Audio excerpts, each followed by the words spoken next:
মরুভূমি, মনে হয় যেন রৌদ্রে পাড়া দিলে পায়ের তলার থেকে রক্ত পর্যন্ত চুষে নিয়ে যায় বালু। কোথায় তালাশ করবে?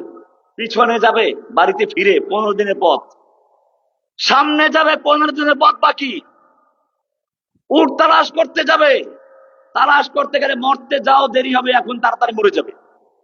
লোকটা অনুপায় হয়ে আবার হাদিসে আসছে গাছতলায় এসে ডান হাতের নিচে গালটা দিয়ে শুয়ে পড়েছে আর মৃত্যুর জন্য প্রহর গুনছে, অপেক্ষা করছে। একবার চোখ খুলে একবার বন্ধ করে, একটু পরে চোখ খুলে দেখে মাশাআল্লাহ তার সেই হারানো উট তার সামনে হাজির এবং তার খাবার পানীয় সব তার পিঠে বহাল তবিয়াতে আছে। লোকটা কত খুশি হবে, লোকটা কত খুশি হবে। ওইটা বলতে গিয়ে আল্লাহ রাসূল সাল্লাল্লাহু আলাইহি ওয়াসাল্লাম বলেছেন যে লোকটা খুশিতে আত্মহারা হয়ে বলে উঠলো, আল্লাহুম্মা আনতা রাব্বি ওয়া আনা, আল্লাহুম্মা আনতা আবদি ওয়া আনা রাব্বু। হে আল্লাহ, তুমি আমার গোলাম, আমি তোমার রব। কি বলছে? কি বলছে বলেন? আল্লাহ তুমি আমার গোলাম, কাকে বলছে? আমি তোমার রব। একদিকে রব দাবি করলো, এতে সে কাফের হয়ে যায়। আর একদিকে সে আল্লাহকে তার গোলাম বানিয়ে ফেলছে। কয় কাফের হলো? ডবল কাফের। এরপরও সে কাফের। আল্লাহর রাসূল সাল্লাল্লাহু আলাইহি সাল্লাম বলছেন, সে এই কথাটা বলেছেন শিদ্দাতিল ফারহ, অতি আনন্দে সে কথাটা বলে ফেলেছে, বেখেয়ালে।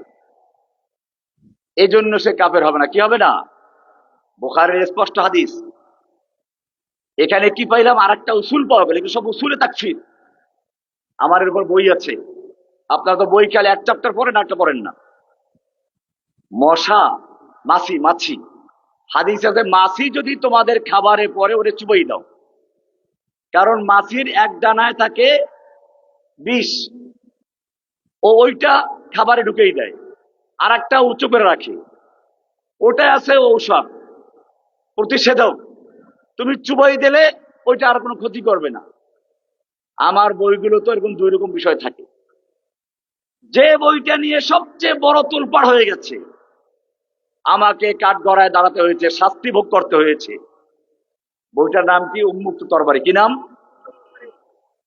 এই উন্মুক্ত তরবারির শুরুতে যেমন আছে কিছু গুরুত্বপূর্ণ বিষয়, শেষে গিয়ে এই উসুলে তাকফীর সব আছে। সেখানে দলিল সব আলোচনা করা হয়েছে। কয়জনে পড়েছেন? সুতরাং এই যে কাফের কাফের একটা পাইকারি তাকফীর আপনাকে ঠিকাদারি দিল কে? তুমি কয়টা কিতাব পড়েছো? যারা দাওয়াতি কাজ করো, আমাদের ভালোবাসো, আমি স্পষ্ট বলতে চাই তোমাদের কারণে ইসলামের দাওয়াত ক্ষতিগ্রস্ত হচ্ছে। তুমি নিজেও গুমরা হচ্ছ, অন্যদেরকেও ক্ষতিগ্রস্ত করছো, তা ফ্রি করছো উম্মার ভিতরে। এই জন্য মনে রাখতে হবে, আমি আমার সাধারণ শিক্ষিত ভাইদেরকে বলবো, তোমরা দাওয়াত দাও। কিসের দাওয়াত দাও? তাওহীদের দাওয়াত দাও। কিসের দাওয়াত? তাওহীদ কি জিনিস? মনে করুন আপনি একটা কোম্পানির মালিক, 1,00,000 কর্মচারী আপনার আছে। কর্মচারীরা আপনাকে চিনে না, জানে না। আপনি কারখানায় গিয়ে বলতে লাগলেন এইটা করো, ওইটা করো, এটা করো না, কেউ আপনার হুকুম মানবে? কেন মানবে না? আপনাকে চিনে না। এর মধ্যে ব্যাংকের ম্যানেজার এসে আপনার সেই অফিসের ম্যানেজার এসে বললো কি, এই সম্মানিত কর্মচারী বৃন্দ শুনুন, এই যে মহান ব্যক্তিকে দেখতে পাচ্ছেন তিনি আমাদের এই কোম্পানির মালিক, এই কোম্পানির। এখন কি হবে? এখন ওই কর্মচারীরা যারা এতক্ষণ তার কথা কেউ শুনে নাই, সবাই তাকে স্যালুট দিবে। সবাই কি দিবে? তার কথা মানবে, সে যা বলবে ওইটা আইন, ঠিক কিনা? এখন তার কিছু প্রশংসা হবে, তিনি এই গুণের অধিকারী, ওই গুণের অধিকারী। বুঝতে পারছেন? প্রথম যে বিষয়টা, এই কারখানার মালিক হচ্ছেন কে? সৃষ্টিকর্তা কে? রক্ষাকর্তা কে? পালন কর্তা কে? আইন বিধান দেওয়ার মালিক কে? এইটার নাম হচ্ছে তাওহীদের রুবুবিয়্যাত। এটার নাম কি? রব। এটার নাম কি? এটার নাম কি? রব। এটা রবের কাজ। কার কাজ? রবের কাজ কি? সৃষ্টি করা। কি করা? রব কাকে বলে? রব কাকে বলে?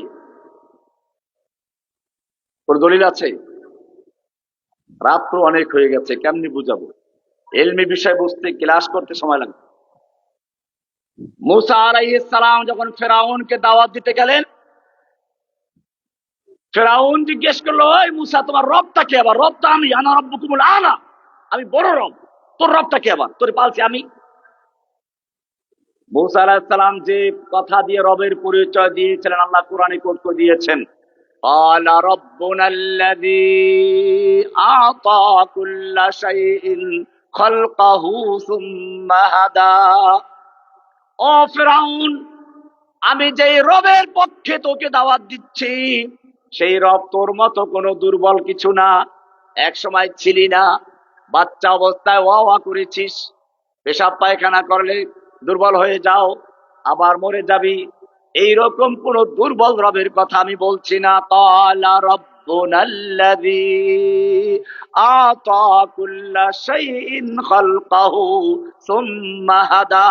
ও ফিরআউন, আমি যেই মহান রবের তোকে দাওয়াত দিচ্ছি, সেই রবের পরিচয়টা শুনে নাও। রবের পরিচয় হচ্ছে আতা কুল্লা শাইইন খালকাহু, যিনি সমস্ত সৃষ্টির সৃজন দান করেছেন, সবকিছু সৃষ্টি করেছেন। সুম্মা হাদা, এরপরে যখন যা প্রয়োজন, জীবিকার জন্য যা কিছু প্রয়োজন, সব কিছু তিনি শিক্ষা দিয়েছেন, সব কিছু বিনা দরখাস্তে বিনা আবেদনে পূরণ করেন। তিনি হচ্ছেন রব। রবের পরিচয় পেয়ে গেছেন? আরেকটু দিব।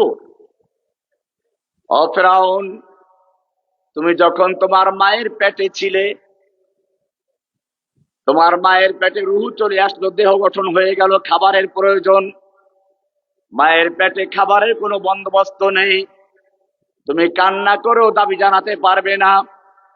সেই মুহূর্তে তোমার মায়ের মাসিক ঋতুস্রাব বন্ধ করে দিয়ে তোমার নাভির সঙ্গে সংযোগ দিয়ে খাবারের বন্দোবস্ত করেছেন।